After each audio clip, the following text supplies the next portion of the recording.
পুষ্পাঞ্জলি রান্নাঘরে সবাইকে স্বাগত জানাই। শুরু করছি আজকে রান্নাঘরে নতুন একটা রেসিপি পালং পুরি।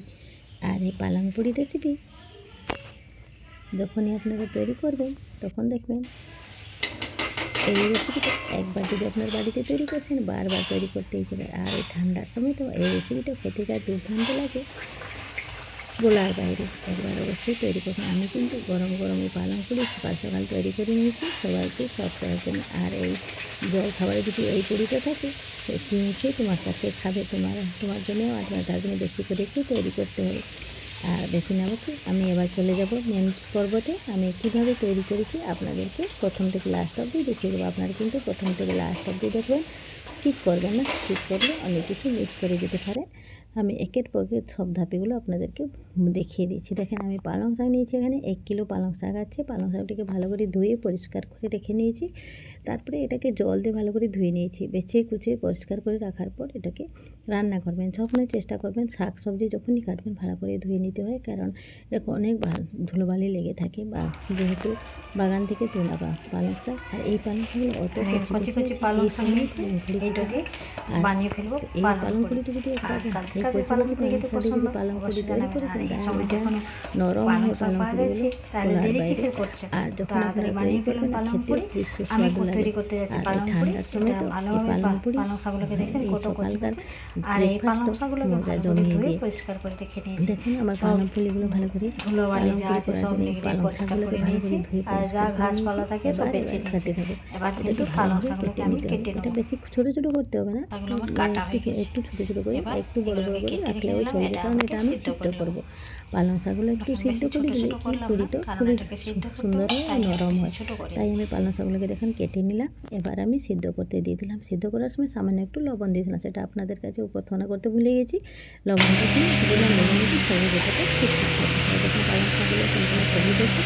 আর একটা জলটা আমি বার করে পালং শাকগুলোকে ঠান্ডা করতে দিলাম। আর এটাকে পেস্ট করতে হবে। দেখুন আমি পেস্টটা হয়ে গেছি। এবার কিন্তু জলটা ফেলে দেবে না, জলটা সাইডে রেখে দেবেন। যেটুকু দরকার আপনার আটা মাখাবার সময় লাগতে পারে, কিন্তু আলাদা বাইরেকার জল অ্যাড করা যাবে না এখানে। শুধু পালং শাকের যে পেস্ট হয়েছে সেই পেস্টটা দিয়ে এইটা দেবে। তারপরে দেখুন আমি আটার উপরে সামান্য একটু লবণ দিয়েছি, একটু কালো জিরে দিয়েছি।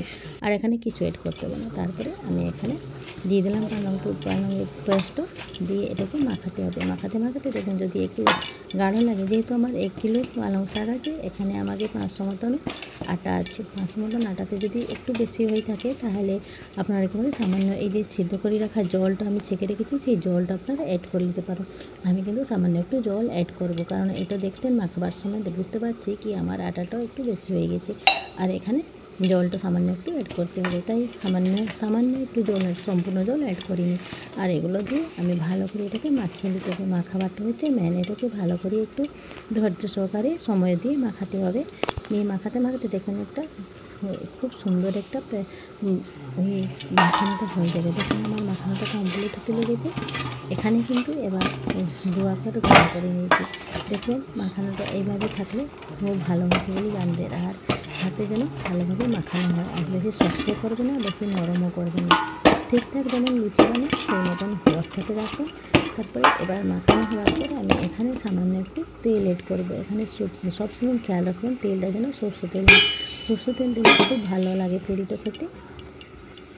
আর সরষের তেল দিয়ে ভালো করে আবার চটকিয়ে মাখাতে হবে। মাখাবাটা সবসময় ধৈর্য ধরে মাখাতে হবে, একটু খেতে একটু শক্ত হাতে মাখাতে হবে। যখন মাখাতে তেল দেওয়ার পর দেখুন একটু নরম তুলতুলে হয়ে গেলে মাখানোটা, দেখতে পাচ্ছেন তো। আর আটাটা খুব সফট হয়ে যায়। এভাবে যদি আপনারা মাখান তাহলে দেখুন লুচিগুলো কী সুন্দরভাবে ফুলবে। দেখতে পাচ্ছেন কত সুন্দর নরম হয়েছে। আর তার সাথে সাথে আমি লুচি কেটে নিলাম। পুরি করার মতন লুচি কেটে নিচ্ছি। আর এটাকে লুচি করে একটু ফাটবে না, দেখতে পারেন তেল দিয়ে যদি রাখেন কিছু সময় 1-2 মিনিটের জন্য আমি রেখে দিলাম। তারপরে কড়াইতে তেলটা দিয়ে দিয়েছি। আর আস্তে আস্তে আমি যেহেতু খেতে বসেছি টেবিলে, তাই জন্য আমি তাড়াহুড়ো করে লুচিগুলো বেরিয়ে নিই। দেখেন একটু ফাটেনি লুচিগুলো, বেশ সুন্দর গোল। আর এখানে যখন বেলার সময় একটু আপনাকে আলাদা করে তেল দিতে হয় না। দেখুন যেহেতু তেলটা আমি আগে থেকে অ্যাড করে মাখিয়ে নিয়েছি, তার জন্য মাখাবার সময় সবসময় একটু তেল দিতে হবে। দিয়ে দেখেন লুচিগুলো কী সুন্দর পুরিগুলো ফুলবে। আপনি দেখে নিজে করলে বুঝতে পারবেন। দেখেন আমার কী সুন্দর পুরিগুলো ফুলছে। এইভাবে আমি সব কটা পুরি ভেজে নিলাম একসাথে। আর এই পালং পুরিগুলো খাবার জন্য একটু ঘুগনি তৈরি করে দিয়েছি। আর এখানে এই পালং পুরি রান্না করার জন্য সবসময় খেয়াল রাখতে গেলে গরম গরম সার্ভ করতে হবে।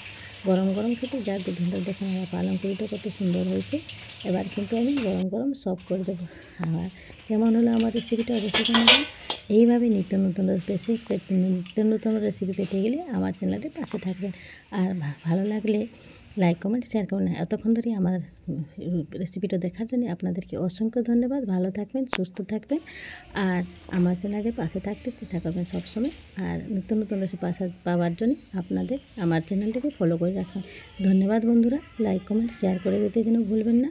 আজকের মতন এইখানে, পরবর্তী কোনো রেসিপিতে আবার উপস্থিত হয়ে যাবো আপনাদের কাছে। ধন্যবাদ।